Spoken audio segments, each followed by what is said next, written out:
No assigned seat. Okay. Hey, I'm gonna get away from Brian then.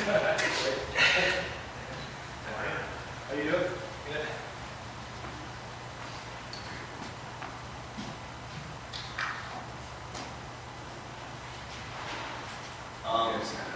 I gotta leave at 10. If it isn't done, I'll just. Great. Whenever you're ready. Okay. Won't be because I left, because of the comment. If that was the case, he would have left a long time ago.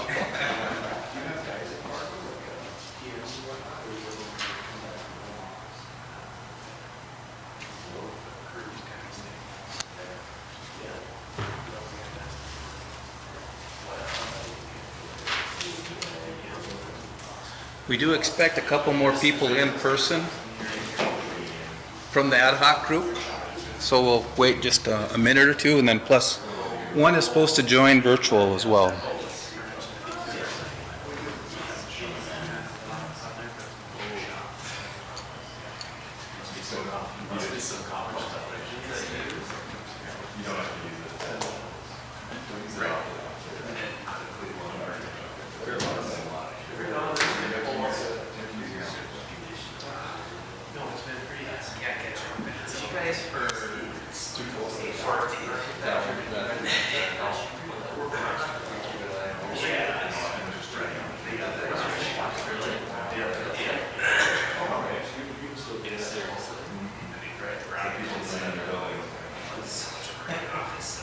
Well, I can tell you, the engineers have all taken the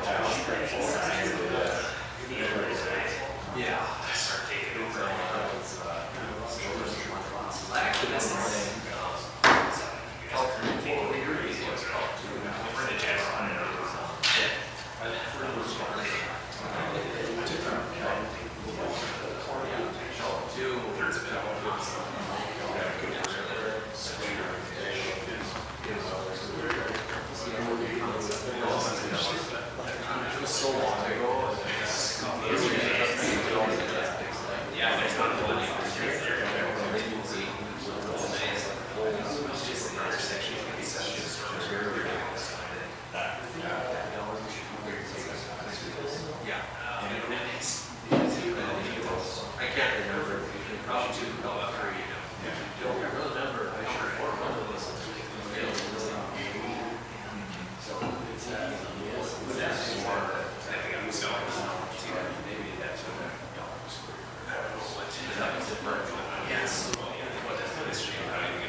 Good morning, there's coffee or water. you know, really, you didn't.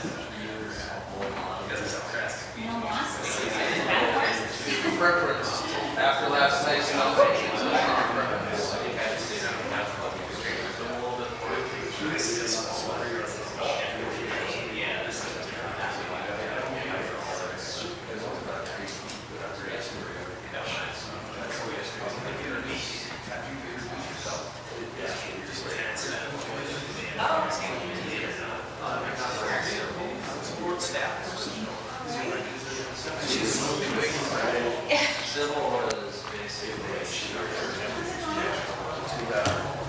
So thank you all for making this Friday morning meeting.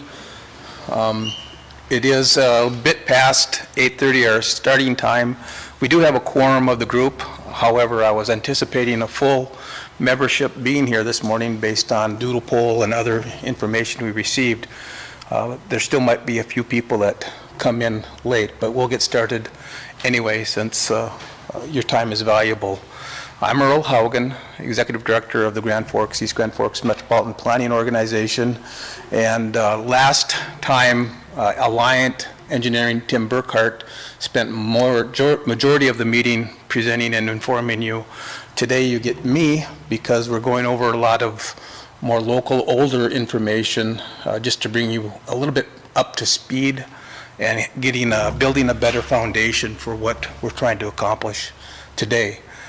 With that, I would ask that we go down the dais and have you introduce yourself and who you are here representing. That would be awesome. Good morning. You want me to start? I'm Dave Zavril. I'm representing the East Grand Forks Chamber of Commerce. Good morning. Brian Larson, representing the East Grand Forks City Council. Eric Hansen, I'm representing the 32nd Avenue neighborhood. Craig Wald, representing the East Grand Forks Bigland neighborhood. Zach Bope, representing the Reinhardt neighborhood in East Grand Forks. Chris Arnold, Grand Forks Public Schools. I'm Andrew Budke, I live on the near south side of Grand Forks. John Zavril, Reinhardt Township. Thank you. Not seeing any other ad hoc group members virtually, so if I could have the agency staff in person to introduce themselves. Christian Danielson, City of Grand Forks Engineering Department. Kim Greendahl, the Greenway Specialist for the City of Grand Forks. And virtually, I'll call out your name, and then if you would introduce yourself and what agency you're with. Wayne Zacher. Wayne Zacher, North Dakota DOT. John Mason. I'm John Mason, Minnesota DOT. Christian Sperry. Good morning, Kristen Sperry with the North Dakota Federal Highway Office out of Bismarck. Jeannie Mock.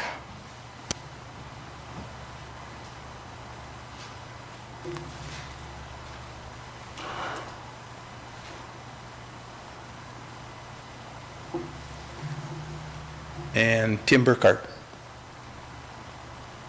Yeah, good morning, everyone. Tim Burkhart with Alliant Engineering. Appreciate that.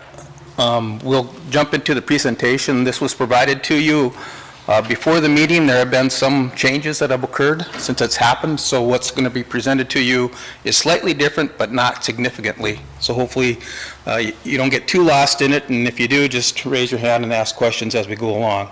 The first couple of slides are just reiteration of last meeting that we had, and just trying to keep sort of the main things that we're trying to do in mind. The quick agenda is a recap. There's been some activity regarding trying to find funding. We'll touch on that. There's a lot of talk about transportation facilities, how we do travel demand forecasting, so we'll touch on that. Then we'll conclude and let us get on with our rest of Friday and the weekend. Again, the ad hoc group membership, we identified seats, and then we allowed those areas to try to identify the people who would represent those seats, and that's how you were chosen, and this is the list of people. This is a study overview, again, why we're doing it, our study area, what 2 locations we are generally looking at. Again, the lines that are showing on this map are not precise by any means. They're subject to move, but the general area is the area that they show. And the study process, we're still in the discovery stage of this study. We are going to try to conclude this at the end of the year. And so starting early fall, we'll get into the next stage, and that's development. And then finally, towards the end of the year, documentation and of the study results. The structure, again, you are an ad hoc group specifically for this study. You are providing your input recommendations to the MPO structure that we have. That will go through a technical advisory committee that the MPO has. So prior to you seeing a lot of this information, we are also giving our technical advisory committee the chance to give us their technical input back on what we're presenting to you. So hopefully that gives us some sense that what we're providing to you to digest and consider, and the public has some technical background to it to support what's being informed. I guess for the order of the meeting, if we could have our 2 arrivals to the meeting introduce themselves and who they're representing. Josh Brown, representing the chamber on the Grand Forks side of the river. Thank you. Tanya Kuntz, mom, Elks Drive. Thank you.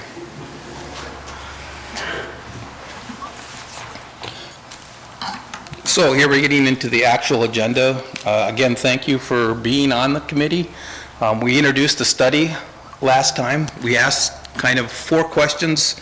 The big ones were, what's your biggest concerns? What's the biggest opportunities you see? What would success look like? And then the last bullet is just giving you a sense of how many people viewed that video that we took, and it's been over 1,000. For a government meeting, local one, that's one of the top viewpoints that's been generated. There've been a few others that have more, but this is quite a number of people that have taken the opportunity and the interest to see what's going on. On the website is an actual summary document. Hopefully that came up on your screen. And again, what Alliant Engineering has done for us is captured those comments. We went through each one of you individually and asked you to provide some sense of feedback to those 4 major questions. This is what Alliant Engineering documented as your comments were. If we misrepresented what you feel your comment really was, please let us know so we can make that correction.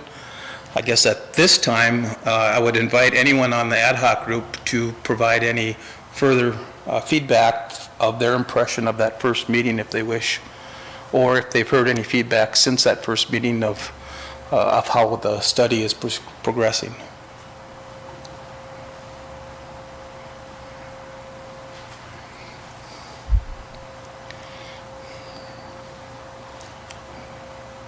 Seeing none, we'll jump back and talk about earmarks. Perhaps it may have come as a surprise that you saw in the media that there were requests being submitted to congressional delegations about earmarks. I guess earmarks were a surprise. If you recall, they were banned in Congress over 10 years ago as being a way to get projects funded. And this year, announced in March, early March, that they were considering earmarks, and then late March they opened up the door formally and initiated a process. So there are 2 types of earmarks that are in play. One is known as an appropriations earmark. Every year Congress has to adopt an appropriations that basically sets the budget for the federal agencies. And so at least what we know today, from this point forward, each year, earmarks will be an opportunity for any federal agency to have their congressional representative put in place in law a project specific to get X amount of dollars. And so that's what first opened up and will happen on an annual basis. Surface transportation needs to have authorization legislation. Typically it's every 5 years or so. Right now we're happening to be at the same point in time where surface transportation needs to be reauthorized. So there is a unique opportunity just for surface transportation projects to have a second vehicle to get earmarks. The major difference between appropriations and authorization earmarks are appropriations, you basically need to have a project shovel ready, use that annual money within a 12-month to 24-month period. Authorization earmark, your project has the life of 5 years to develop and get implemented. So you have the opportunity to have projects that quite aren't true shovel ready, but you have the opportunity to have the funds set aside so that you can work towards getting them to having the funds obligated and the project built. Earl, quick question on that. Sure. Where would this project fall in those? I'll get to that. Perfect, thank you. Great question. Just setting the We table have for the it. answer. Yep. We also know that, if you read the news, that there is a difference between the political parties on the earmarks. Traditionally, or not traditionally, but this go around, the Democratic Party are more favorable towards actually earmarking projects. The Republican Party, less so. So each party caucus in each of the House and the Senate have their own rules or guidance to their membership. On the House side, both caucuses opened up and allowed their members to submit projects. So on the Democratic side of the House, virtually all of the Democratic representatives submitted projects by the deadline. On the House Republican side, even though it was open to all of them, about half of them did submit projects. The other half did not. In our area, our two House representatives chose not to identify project specific in their district. So that's where our current status is on the earmarks, either for appropriation or authorization on the House side, that neither of our representatives officially submitted projects into the book. What were the Earl, I've got another quick question, if I could go back to the previous slide. There was, you said our metro has received some in the past. Yes. Do you have any examples of what projects won some of those in the past? Sure. And again, it's been over a decade, so it's been quite a while. On the Minnesota side, the most recent project that received funds is the street that goes from Bigland Road up to the elementary school. If I can show on a...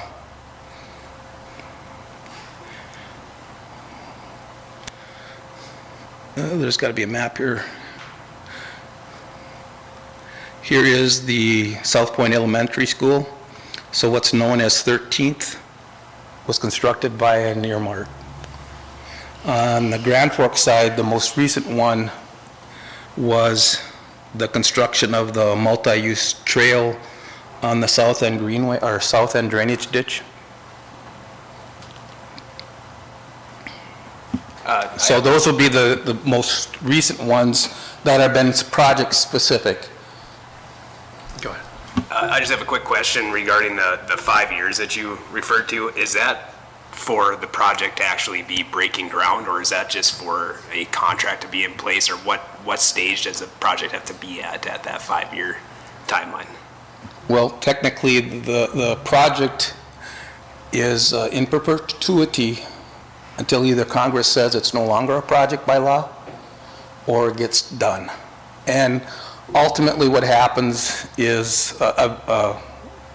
Congress has all of these projects that just aren't going anywhere, and they are possibly showing that there's a huge amount of funds available that really aren't available. And so eventually they'll go through and make a correction to the law and eliminate a lot of these projects. But technically, those projects that are in the authorization bill are there until Congress acts to take them out of the law. So the way the congressmen typically put them into the bill is they need to have some assurance that they can be delivered in a reasonable time frame. Five years is that reasonable time frame. What normally happens, or what's been happening in the past, other than those unique areas where we did get specific projects, particularly on the North Dakota side. Again, North Dakota has a different political setup, only one representative. Minnesota has several more. But on the North Dakota side, generally what they did for earmarks is they just did a statewide, one project statewide, and let North Dakota DOT and the local agencies go through their normal processes of programming projects to select what projects got done. That generally what was happening. Some other times they would make it specific to like the interstate system and say, okay, we're going to earmark X amount of dollars, but it can only go into the interstate system. So that's typically how North Dakota treated earmarks in the most recent past. And again, that past is a decade or more old, so it's been a long time. So with this opportunity, I guess some of the wheels in the local government started to churn as to, well, this might be an opportunity to actually get something constructed out there. The first project that was worked on was the Merrifield Bridge. Grand Forks County led that effort. Polk County was supporting of it. Both cities were supporting of it. It was submitted, but again, neither of our House representatives formally submitted any projects to the committee. Earl, quick question on that. You said several times formally submitted. Did they consider submitting, and was there discussion, to your knowledge, on what was going to be submitted, if anything? When I say formally, they were submitted. No, They were actually given to the our representative. representatives on each side, correct? Pardon? You submitted the request. Yes. Do you have any visibility into any of the discussions that happened on either side for those representatives, and why or why not things were not submitted by the representatives? I believe it would just be back to the political philosophy of the Republican Party. Okay. And the only other thing I would add is what is being said, at least on the House side, is that if you earmark a project, it doesn't mean your state or your district is going to get, say, $10 million more into your district. Your district is going to get $100 million, just throwing out numbers. And if you earmark a project, that means that project will get 10 million, but now your district only has $90 million to program with. And so at least on the North Dakota side, Representative Armstrong said, I'm not going to earmark because I'm not going to bring any additional dollars to the state. I'm just making winners and losers within the state just virtually by my member designation. But I think the bigger thing is it was a party affiliation, party philosophy towards earmarks. And I'll apologize for all these questions. It's a process that I'm not super familiar with. That's why I'm asking these questions. They may seem dumb, but yeah. Awesome. I'd rather have an interaction instead of me. So again, they were formally submitted to the representative. There was a form that had to be filled out. There was generally about 26 questions that had to be asked and answered. And if you are interested, those applications are available to you because they are public record. And if you want to see what projects were formally submitted, each member had to put on their website all of the projects they submitted.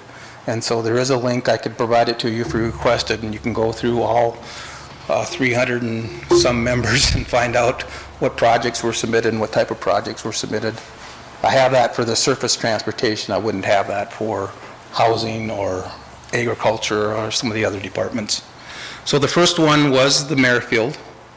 So there was an effort to get funding towards that second bridge, which isn't the focus of our study, but is interplaying with our study.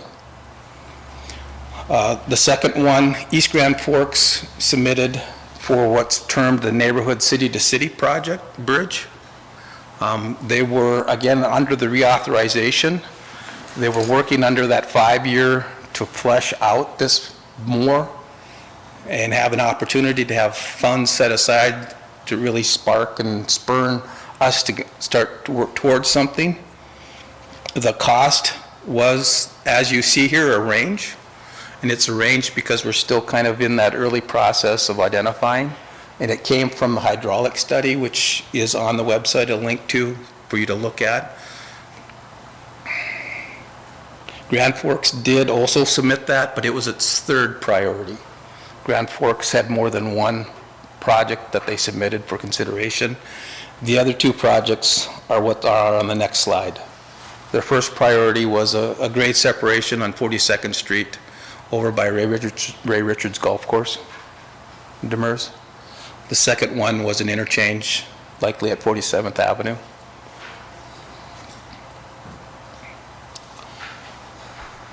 So again, those were the earmarks. On the Senate side, they are now just opening up that chamber for their members to start identifying earmarks. So both of our state senators, 2 of them on each state obviously, have announced their process. And if there are any earmarks, I guess both communities, both counties would have to make a decision if they want to try to engage their senator into identifying earmarks. I probably should not use the word earmarks. The formal term is member-designated projects. But if I said member-designated projects, most of you would kind of say, wonder what that is. Earmarks we're all more familiar with. Again, we do have 2 Democratic senators on Minnesota side and 2 Republican senators on the North Dakota side. We do have in the Senate chamber, formally the Senate Republican caucus did not change its rule banning earmarks of their members. However, it's not a hard and fast rule. There are still senators, Republican senators, that will use the earmark process to designate projects, but it's not officially a wide open to the Republican senators. It's still guidance from their caucus not to pursue earmarks. And likely, we might have the same split as we saw in the House, where virtually every Democratic House member submitted projects and only half the Republicans did. That might be the outcome on the Senate side as well. And if Representative Armstrong's belief that it doesn't bring any additional dollars to your state, it just earmarks dollars to a specific project, if that holds true, then if Minnesota has designated projects, that means there's less dollars available for projects such as this if they're not earmarked. And so that's sort of the give and pull that's happening right now. And there's still a lot of congressional legislation making that has to take place. And so what we think today is probably something we'll know is not true tomorrow.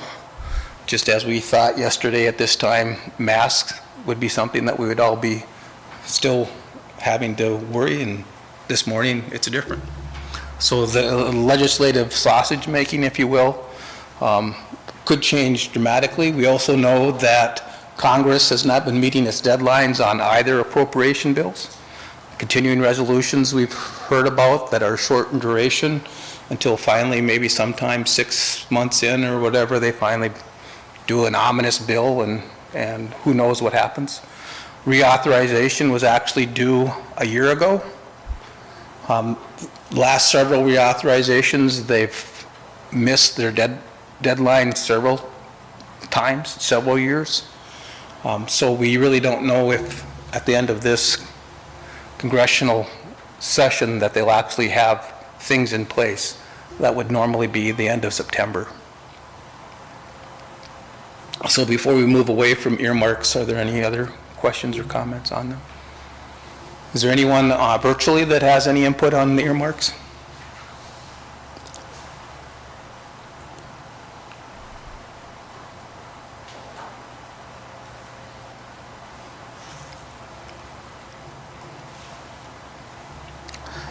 Okay, great. The next piece is something that Alliant has been working on, and we are providing you the document. Our intent is really not to go over it in detail this morning, but say here is this document for you to look at and get familiar with our study area and all of the transportation facilities that are there. So again, on the website, we would direct you to this Tech Memo 2. The first 2 pages are here highlighted on the screen. It kind of identifies our study area in the map, the key intersections from a vehicular traffic point of view that we're looking at, the major roadways that we're looking at. Again, the actual memo itself is 28 pages long. And it does identify a lot of individual characteristics of the transportation system that's in place in our study area. And gives you some sense of functional classification, what that means in relationship to the road maybe in front of your house, what access points. We also are showing what sidewalks and multi-use trail facilities are there, what the transit system is. We're also getting into environmental items at a high level, and that's the latter half of the document. So this would be a document to help you get more in base. Even though we're one community, we are two individual cities, and we seem to tend to know more about our individual city than we do the other one. Hopefully this document gets you grounded into what's happening in that other city or in that other community. And it is a draft. Just like everything we present to you is still in a draft form. So if you see something that you think should be changed, let us know, please. And I don't know, Tim, if you want to add anything to your tech memo discussion? I think you covered it, Earl, but yeah, again, it's primarily for us on the consultant team, sort of documenting us getting up to speed and making sure we're thinking about all the existing issues. So mostly it's information you're all familiar with, which is why we're not spending a lot of time going through it. But certainly, if you take a look at it on the website, and as Earl said, if you see something missing or something that looks in error, please do let us know. But otherwise, we're using that to do the work that is underway now that we'll talk about in the next meeting, where we get into the true detailed travel demand forecasts and looking at the bridge options. So thanks, Earl. Yep, and you know, the earlier that you can review it and get us comments back, the better it is for our process. So the next, we're going to do a tutorial, if you will, or a 101 class on how do we come up with these forecasted volumes that we say that by 2045 there's going to be X amount of cars in front of X place. So the next series of slides are setting that foundation for us all. The first thing I just want to point out is that we're constantly capturing traffic volume in Grand Forks in particular. If you're not aware, but most of the signalized intersections are now tripped in their phasing between red, green, and yellow by video cameras. And we are using that opportunity, and have been now for about 10 years with our first use of capturing the actual vehicles that are going through that intersection. So at all of these intersections that you see on this graphic here, we have data, historical data, and up-to-date data of what the traffic volume is going through that. This particular site is a password-only site that I show that informs you that that's really where the technicians go to get that detailed as to what's occurring at those intersections. The next one is a more public site that I'm getting you aware of. North Dakota DOT through Advanced Traffic Analysis Center, that's what ATAC stands for, out of NDSU. They're capturing some of this traffic data statewide. Here you can see on the North Dakota side some of their locations that they're capturing data on, and again on the Grand Forks side in particular, the locations that we're capturing data on. The next slide is what shows more of specific counting that North Dakota does. And on the right side, you can see what happened during the pandemic. Right here would be about March 1st of 2020. And you can see that in April, traffic really dropped significantly. And you can see it started to build back up to normal. Then we had, you know, the second wave, if you will. Things dropped. Some of these back in here are just the holidays, Thanksgiving, Christmas, where we saw a significant drop.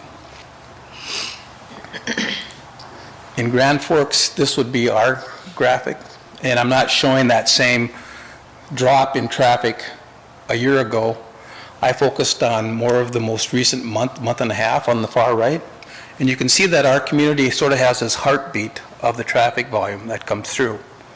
It's not the same consistent traffic every day.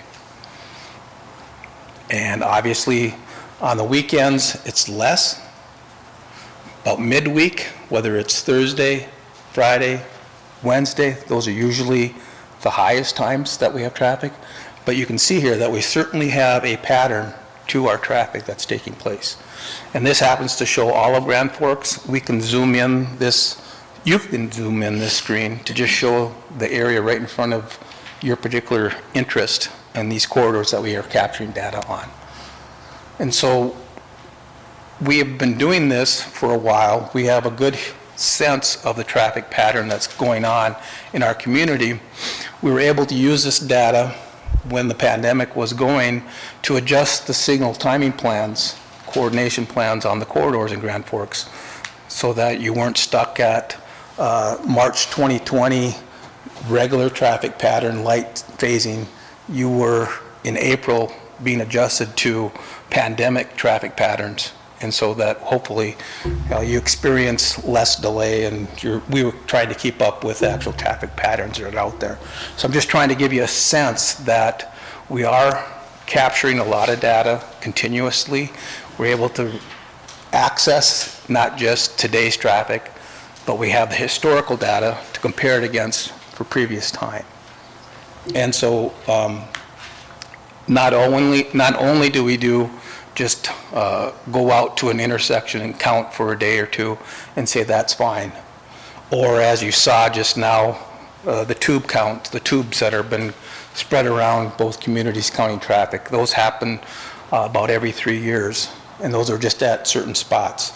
At these locations, we're continuously monitoring traffic and adjusting our signal timing plans primarily, but when we do studies like this, we kind of have a sense of how traffic is going, so when we do the computer modeling, we can validate and calibrate our models based on the actual traffic that's been happening in our community, which is fairly rare across the nation, particularly for a community our size to have this type of availability of that data source. Very rare.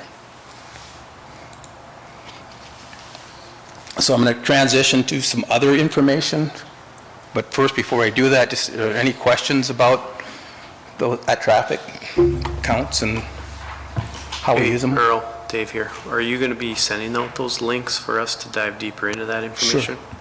Thank you.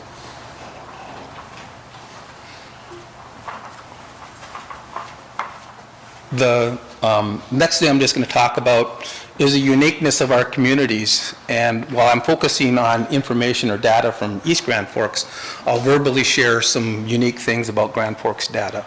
But the first thing to look at for East Grand Forks is there are people who are working, where they're working, and where they live. And it's fairly unique in a community to have about 4,000 people who work, to have a community that has about 4,000 jobs in the community for people to work at that, yet have 3/4 of your people not work those jobs in your community. And so from the census data, pre-pandemic,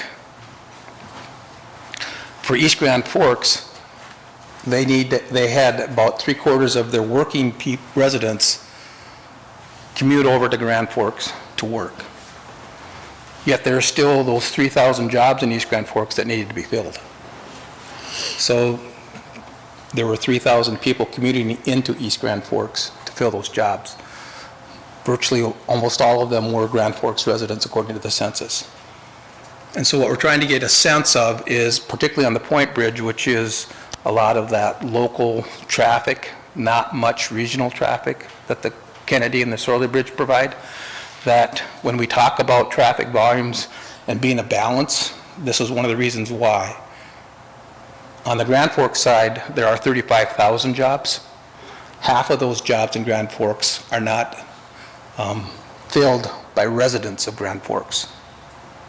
So roughly 17,000 people need to come into Grand Forks to do the work that Grand Forks has to get done. Roughly 3,000 of them are from East Grand Forks. The other 14,000 are from the region, if you will. However, of those people who live in Grand Forks and have a job in Grand Forks, about 3/4 of them live and work in Grand Forks. So quite a difference from East Grand Forks, where 1/4 live and work in their city. Grand Forks, 3/4 live and work. Yet only half the jobs in Grand Forks are residents of Grand Forks. And that will show up in a lot of the other data that we're presenting to you as well. But this just gives us another data sense, a data source, data information that's sort of hopefully confirming some of these other information that we're providing. Earl, I've got a question on that real quick. I assume that by census data, you mean the previous census. Do you expect these numbers to change much once data from the 2020 census becomes available? Oh, absolutely. We're just now, Minnesota is just now relaxing some of its COVID response criteria. If we go back to the continuous traffic counts we do at these intersections, we can tell that there's less traffic going into Minnesota now this past year than there was when the census data was collected. And it's just a result of that difference response that Minnesota had to the pandemic that North Dakota had. Most of those jobs on the North Dakota side still required those 3,000 East Grand Forks residents to come to work. They weren't shut down. They weren't really encouraged to work from home if they could. They didn't have capacity limitations, hour limitations for the most part. There were some, but it didn't last as long as it did on the Minnesota side. So those 3,000 people that commuted into Minnesota, their job situation changed considerably during COVID. One question on the 3,000 people kind of going back and forth. Are you able to identify that group of individuals going back and forth, which corridors or which bridges they're using? I mean, I know it's kind of tough to dissect that information out of the study, but is there any way to be able to kind of figure out where the traffic is being diverted to? Yes, and I'll get into that in a little bit of how we're able to do that.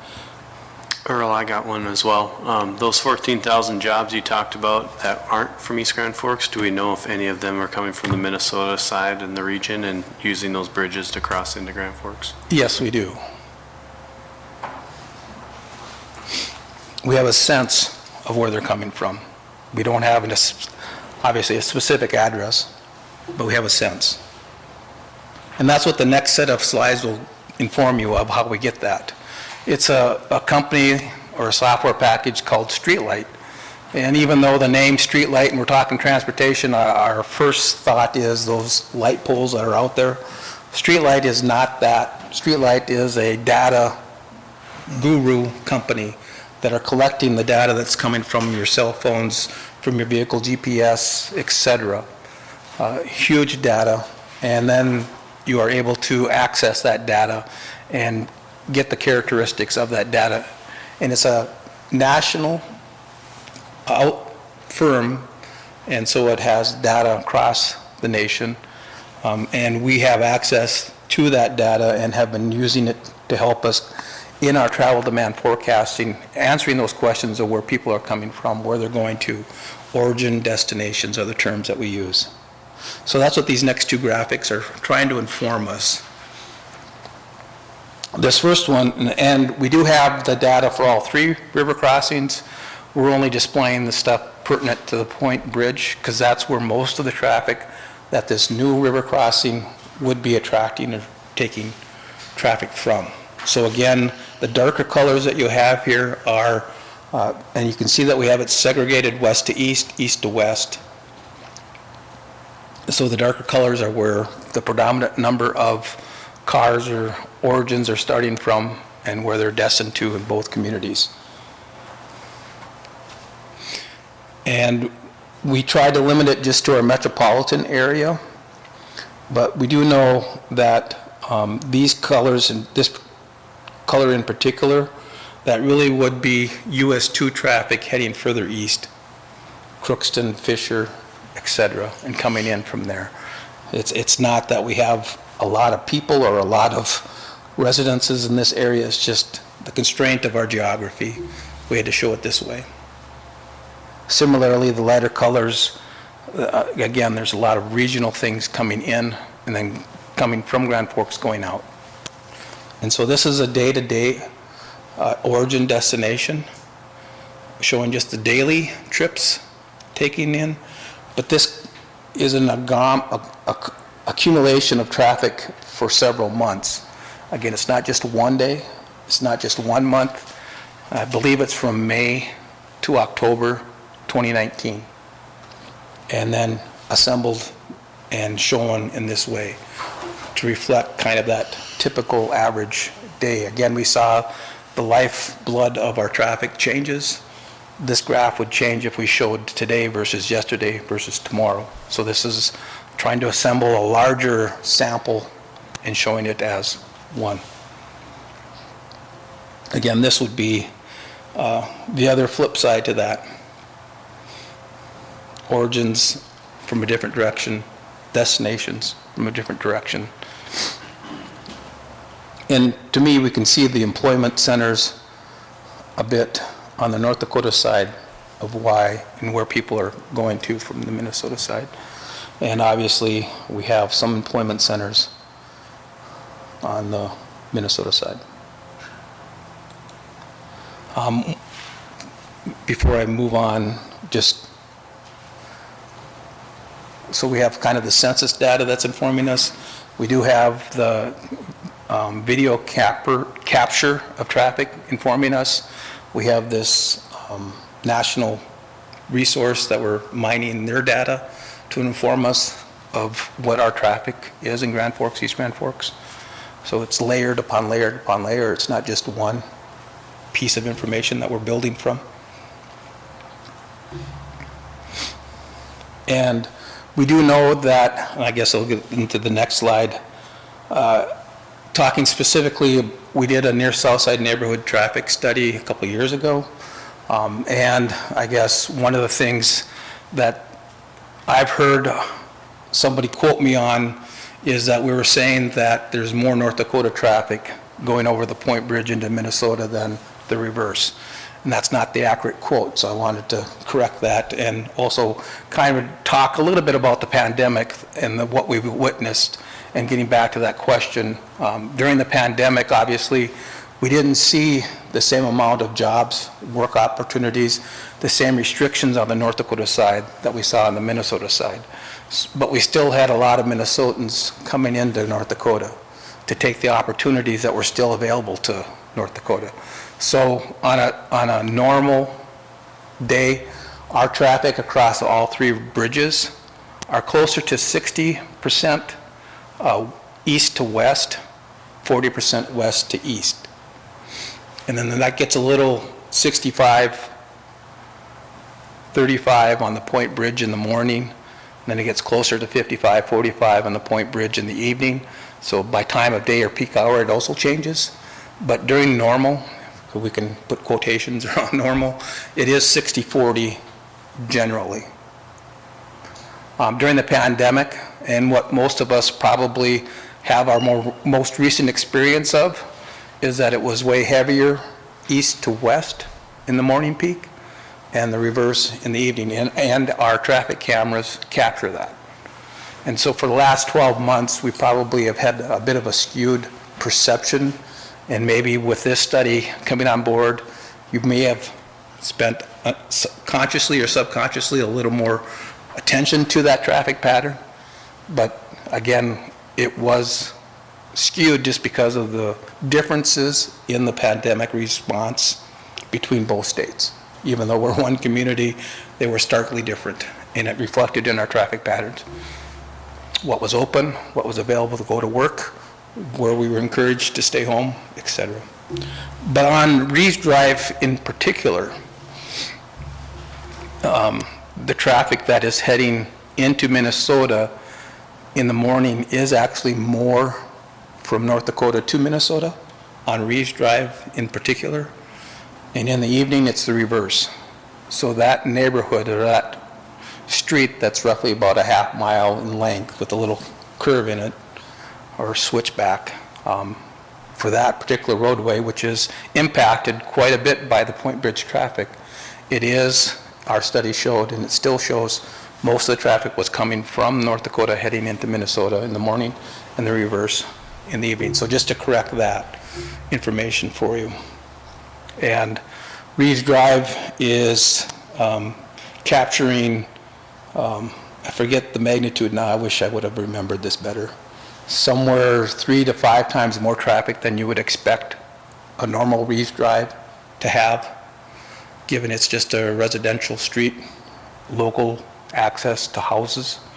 It's getting considerably more traffic to it because of the Point Bridge connection and the ability or lack of ability for Belmont or other roadways to carry that traffic through, or Fourth Avenue to carry it through to Gateway or to Demers. So just to kind of clarify and provide a little background to that comment that somebody may have been sharing. So now we're actually going to get into the travel demand model process. Any questions yet? Still? How about virtually? Anybody out virtually?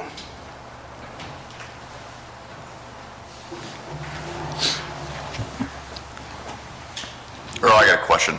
Sure. So does this show where like those end destinations are, so that in the event of a new bridge being built, will that actually change the traffic pattern? Does that make sense what I'm saying? Yes, yes. So we are using this information to help us understand when we put in an Elks Drive, we will have some sense of where the origins are coming from and where the destinations are coming from. To see if that ultimately would change someone's driving habits, right? Yes. Okay.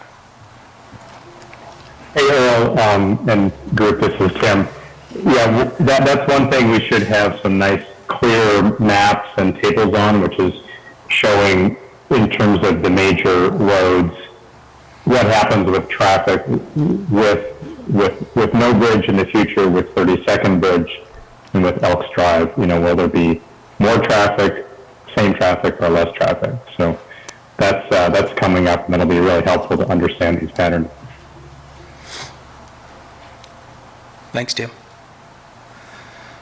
So travel demand modeling, it's a process and method that's been used in transportation half a century or more. And this is the basic process. We look at the land uses, we look at the social economic data, which is the people, the household type, the number of vehicles, the employment type, et cetera, in the land uses. We develop a network. We have the computer sort of assign trips around that network. And we ultimately have trip assignment that takes place. And we say that in 2045, there will be 10,000 cars on this roadway at this point. That's how the basic formula is. You'll notice here that in our model, we don't do mode split. And that's generally true. However, we do mode split in and around the university area.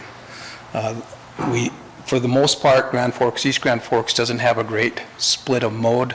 There's not a lot of walkers, there's not a lot of bicyclists, not a lot of transit users. However, when we get in around university, there is a lot of those other users. And so around the university area, I forget if it's a mile or what the exact dimension is, and it's not true because of the railroad and Demers Avenue sort of cut off parts of it. But we do a little bit of modes share in and around the university, but for the most part, our model skips that mode share. So we use both cities' land use plans as that information that tells us how the cities are planning to grow, where they're growing, what types of land uses they are growing to. This is some information from their current documents that we relied on. And both of them have sort of a staged growth philosophy in their land use plans, meaning that they want to grow contiguously and not have leaps take place, but to expand right across the street. If you have a vacant field in front of you, that would be the place to expand instead of two fields in front of you. This is a general sense of the land use types that are growing out there in both communities.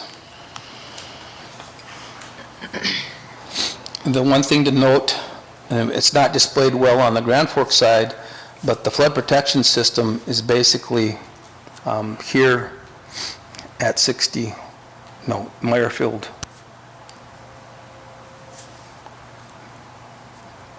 And then on the Minnesota side, it is displayed a little bit better in their land use plan where exactly the ring dike flood protection system is.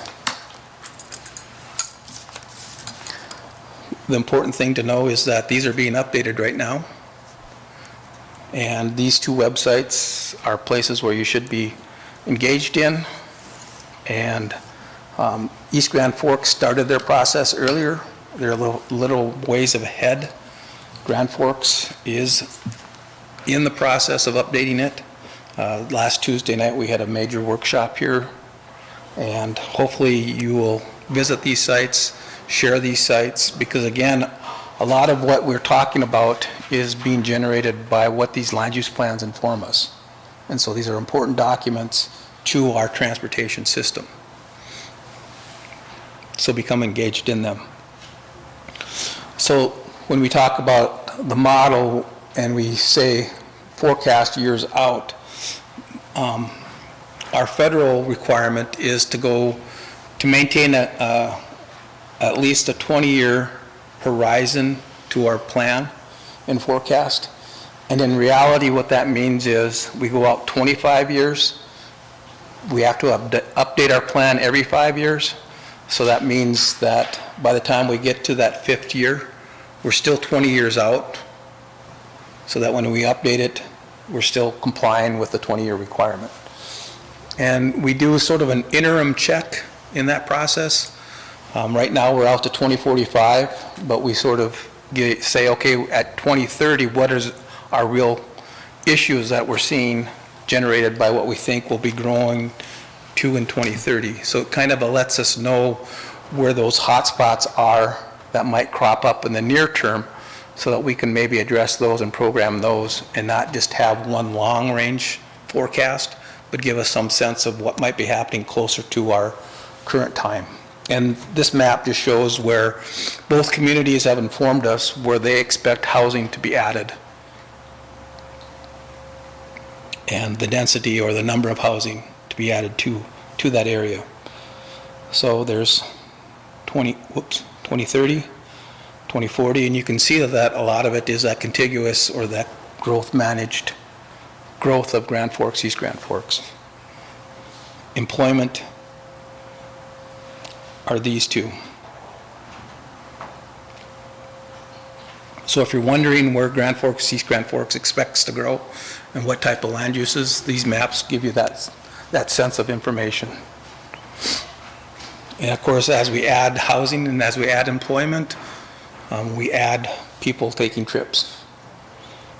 So the next series of maps just sort of gives you that sense, just a sense of volume, how traffic is changing from reds to more reds to even more reds, meaning more volume on the roadways in the future. Hey, Earl, you were looking at those forecasting for housing. Are those numbers of houses or number of occupants? So we can assume there's probably more people than just what the houses are? Is that right? Okay. These are houses. And then we have more refined difference between single family versus multiple family versus twin homes. So we do segregate them more refined, but we're just displaying the general housing. And the same with employment. We do have employment separated by type of employment. Thanks for that clarification.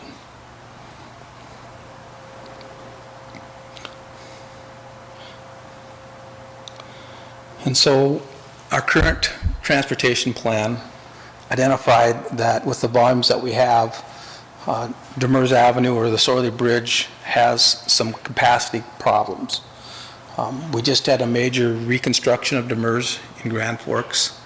There was a decision point that the city and the state and the MPO had to make as to whether they were going to build that out to more capacity or to build it to meet the similar constraints that are in place today. And the decision is that we are not going to add more through lanes. So we still have a capacity concern on the Sorley Bridge, even after that major reconstruction project. A year ago, we followed up with a downtown transportation study, and we believe that through our signal timing abilities and the technology that's capable, that we can install First, a better coordinated system between Minnesota and North Dakota. One of the limitations we currently have is Minnesota has 70 styles equipment still in place, where North Dakota, we obviously just invested in the newest, latest stuff. So Demers Avenue in North Dakota is coordinated, timed out, etc.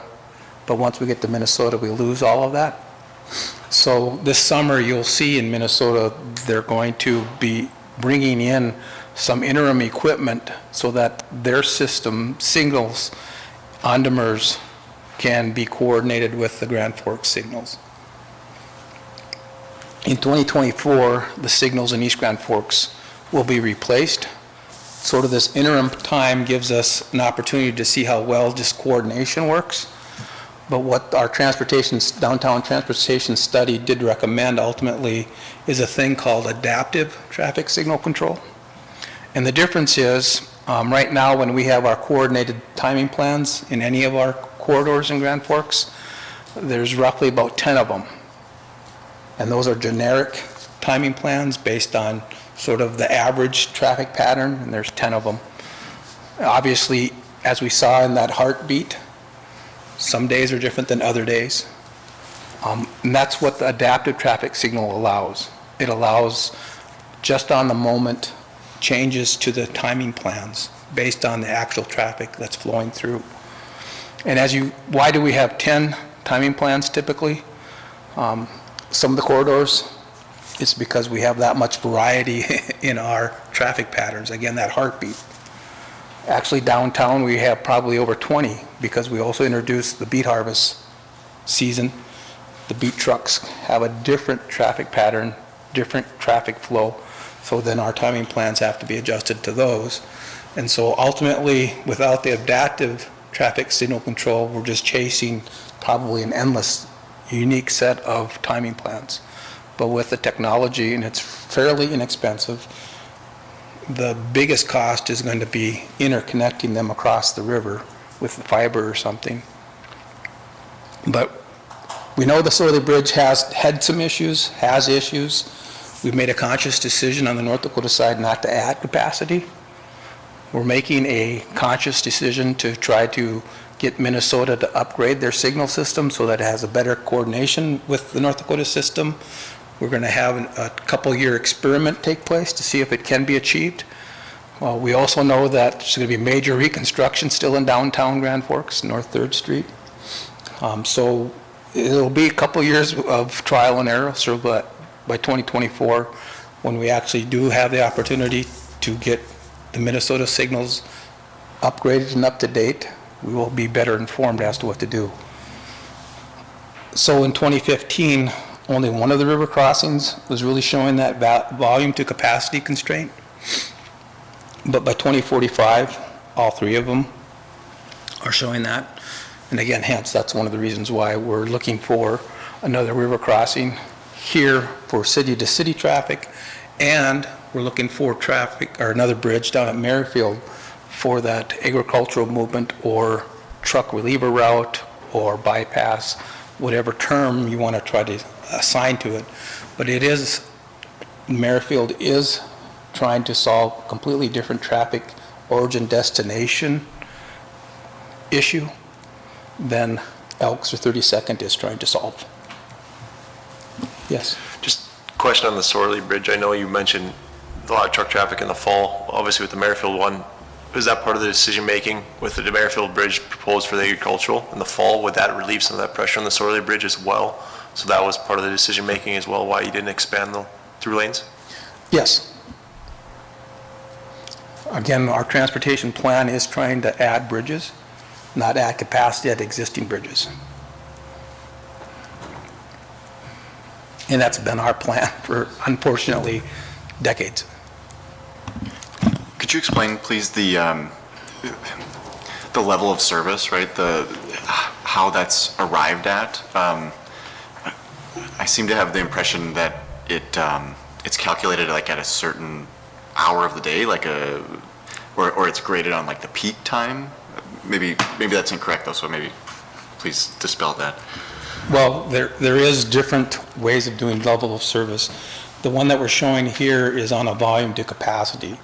So a roadway, in theory, has X capacity to it. One through lane in each direction has X capacity. 2 lanes in each direction has more capacity. And so when we assign, our model assigns volume to that roadway, it's saying, okay, the roadway is 1 lane in each direction, the capacity is whatever, 5,000 cars. And then our model, because there's no other routes, wants to assign 10,000 cars. We have more volume than capacity. And this is displaying in a range of whether we're at 100% or more capacity to lesser ones. Now, when we get to individual intersections, typically we are looking at the peak period. Typically in Grand Forks, that is the PM peak. Typically that is 4:30 to 5:30. There it's more assigned to a letter grade based on delay. The traffic has delayed at the signal intersection. And it's just like your school grade. A is great, F is failing. What we're trying to achieve is a letter grade of D or above. It used to be a hard C or above, but we just can't finance and build our way out of those Cs anymore. So we've lowered our expectations down to letter grade D as passing and permissible. We still try to get it better than D, but that's what it is. And it is based primarily on the time of delay you have to wait at the signal to pass through. Okay, so that letter grade, though, that is based on sort of a peak time, it sounds like. It's sort Yes. of. So- Typically, that's what we display and inform the people on. There are other Right. segment letter service calculations that are done, but generally what you see in the public and in our documents is just that peak period letter grade. Okay, so just theoretically then, if you were to score like the other 22, 23 hours of the day, it could be better, right? Yes. Yeah, okay. Yep. And again, back to the heartbeat of the traffic, some days we better than other days, letter grade wise.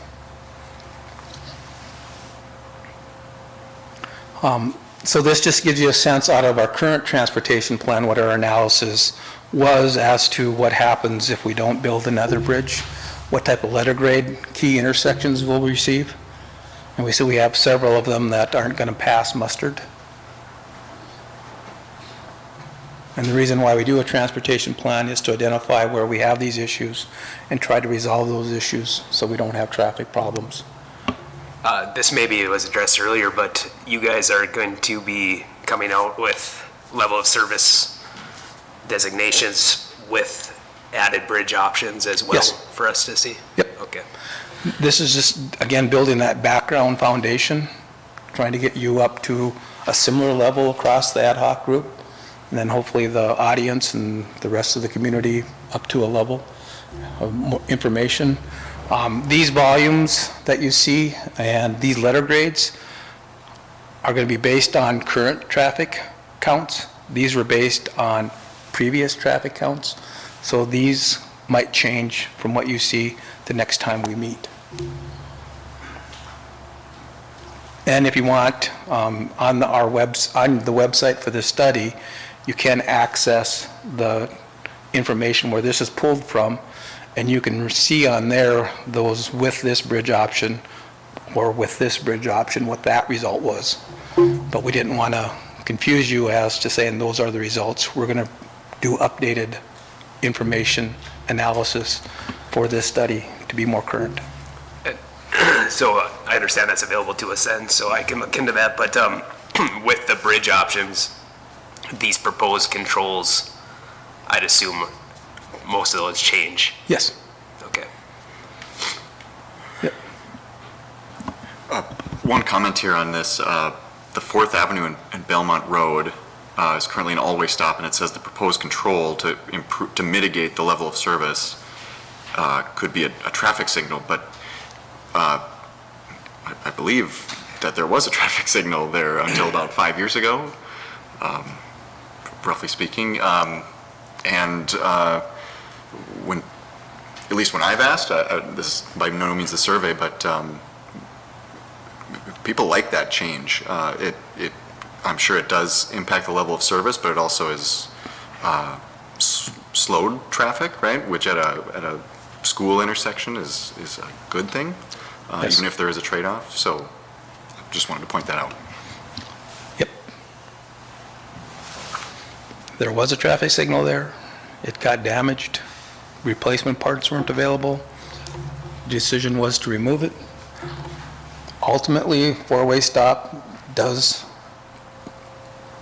not operate when you get the volumes that we're forecasting.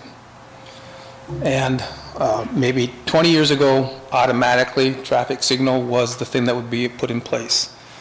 Nowadays, we do a more review of all the options for traffic control. You'll see mini roundabout is listed here. Roundabout are another frequent thing. There are other alternative traffic controls that you can put in place. But yeah, 20 years ago, rule of thumb, four-way stop, traffic signal. Now it's four-way stop and then do a more evaluation and look at different methods and come up with different results. It may end up with a traffic signal. It may show a roundabout as a better option. It's more reviewed now, I guess, is the answer at the individual site.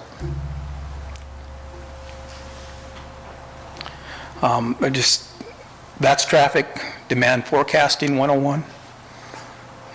Hopefully you all can now seek employment as being a travel demand modeler. Well, at least you know somewhat better of how we come up with these forecasts and what's generated with them. Are there any questions or any more virtual on travel demand forecasting? No, thank you. I'm sorry, did someone have one?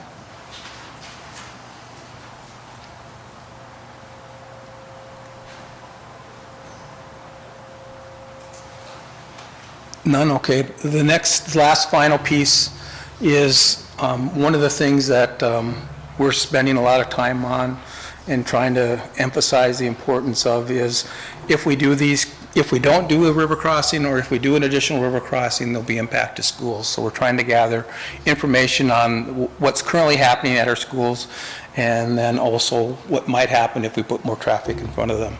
So this is one of the places where the information changed from what was in your packet. Originally, we work closely with the school districts, Safe Kids, city agencies, et cetera. And this has been an ongoing process for 20 plus years of trying to improve school safety in both communities. And every so often, about every 3 years or so, working with Safe Kids and the school districts, we actually do a survey where we spend time, we ask the teacher to ask the students how they got to school. And then we also send a survey to the parents and asking for their information about schools. That in the normal cycle of things would have happened during the pandemic. It was decided not to because of school wasn't in person. It was set up until this week to happen here this month in May. But earlier this week, the decisions were made that, particularly in the Grand Forks School District, they have a referendum going on that's occupying a lot of attention. And adding the survey to the loop probably wasn't good. So the decision was to delay this now until September. So we have captured some of the school walk, bike movements going on. We're hoping this survey in May would better inform us. We do have some of that information from the past time it was done. However, we know particularly in the elementary schools, the progression of kids through those grades probably skews the data differently. So we wanted to get better up to date. We're not going to get that now until September, but we still are going to capture it. But as this last bullet shows, in the next slide, hopefully provides, soon we'll have, as part of our issues or public engagement, is this tool, a mapping tool. This will be available on the website. You can see our study area. You're allowed to drop in comments on any particular location of whether there's an issue, whether there's a concern, opportunity, And so this will be available for everyone in both communities to access and provide us that information on. So while we were hoping to get that school data in May, we're now hoping that this mapping tool will get us some of that information early and still have use of that data come September. But just to let you know that we are having school safety as a prominent item of concern with this study, and we're trying to work with the data sources that we have and the information that we can to capture as best we can what those concerns and issues are. Earl, so this is going to be available for public consumption and public comment on this? Correct. Okay, great. Yep. If you go on the Grand Forks Land Use Plan, you'll see a similar tool right now, and you could use both. But we would ask for our study that you use this tool when it becomes available so that we capture it for our study specific. Do you have an estimation when that'll be available? I guess Tim's online, he could give a better estimation. It should be soon, I guess is how I would describe it. Tim, do you have a better estimation? I don't quite have a date or a week, but it's really it's part of our public engagement this summer. So June, July is roughly the timelines.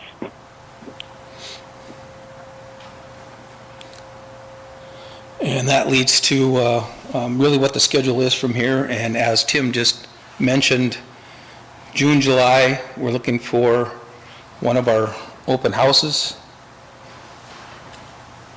I guess in May we're prepping for it. It'll actually happen in June, July. That we'll have that invite to the whole community. Just as I mentioned, Tuesday night we had an invite for the whole community to talk about Grand Forks Land Use Plan. That was a hybrid where we had some people in person, some people virtual. With the announcement yesterday by the CDC and the reactions, particularly on the Minnesota side with the governor, we will likely still have a hybrid option, but hopefully we'll be able to have more comfort coming in person to meet. There's still some resistance to having people meet in person. We're experiencing with our meetings. I guess I went over this. Are there any questions remaining, comments? Is there a way that we can help you?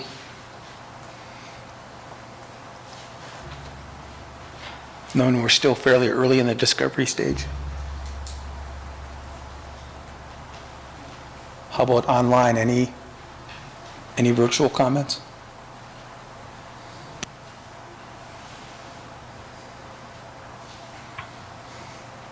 Earl and everyone, this is Tim Burkhardt again, just to say thanks for the comments. I appreciate Earl doing today's presentation, but I've been paying attention and I think appreciate the questions, and a lot of them will have good information on at the next meeting. So I think a lot of your curiosity will be satisfied, and I think we're headed in the direction that'll be helpful in terms of understanding the options and moving forward. So look forward to the next meeting. Thanks, Tim. And then hopefully you were all aware that this was broadcast or streamed live, both cities' Facebooks. It's then available for anybody to go on each city's Facebooks to review the video for quite a long time after today. And also it's put on the Grand Forks TV station, Channel 2. It'll ultimately be put on the East Grand Forks TV station and also YouTube channels. So there's a lot of, that's where we got that more than 1,000 views, if you recall the earlier slide. So help us spread the word by informing the areas that you're representing. This is where they can come and watch and get more information. We appreciate it. Any closing remarks, anything?